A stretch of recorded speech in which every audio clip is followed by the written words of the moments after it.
Chennai super Kings அணியில் கடந்த 2008ஆம் ஆண்டு தொடங்கி 2021ஆம் ஆண்டு வரை விளையாடியவர் சுரேஷ் ரெய்னா.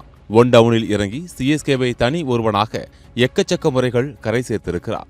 ஒரு சிறிய பால்கனி சம்பவம் இவரது ஐபிஎல் வாழ்க்கையை முடித்து வைத்துவிட்டது. தற்போது ஐபிஎல் வர்ணையாளராக இருக்கும் ரெய்னா முதன்முறையாக சென்னை அணி குறித்து கடும் விமர்சனத்தை முன்வைத்துள்ளார். இதுகுறித்து அவர், பயிற்சியாளர் மற்றும் அணி நிர்வாகத்தின் பார்வையில் சொல்வது என்றால், இந்த ஆண்டு ஐபிஎல் ஏலம் சென்னைக்கு கை கொடுக்கவில்லை. ஏலத்தில் பிரியன்ஸ் ஆர்யா உள்ளிட்ட திறமையான இளம் வீரர்கள் ஏராளமாக இருந்தனர். ஸ்ரேயாஸ் ஐயர், KL ராகுல், ரிஷப் பண்ட் போன்ற மூத்த வீரர்களையும் நீங்கள் தவறவிட்டு விட்டீர்கள். மற்ற அணிகள் அடித்து ஆடுகிறார்கள். சென்னை இதுபோல தடுமாறி இதற்கு முன் நான் பார்த்ததில்லை என்று விமர்சனம் செய்துள்ளார். இதேபோல மற்றொரு முன்னாள் வீரர் ஹர்பஜன் சிங், சிஎஸ்கே அணிக்காக ஆடும் வீரர்களில் ஆட்டத்தை மாற்றக்கூடிய வீரர்கள் என்று யாரையும் நான் பார்க்கவில்லை.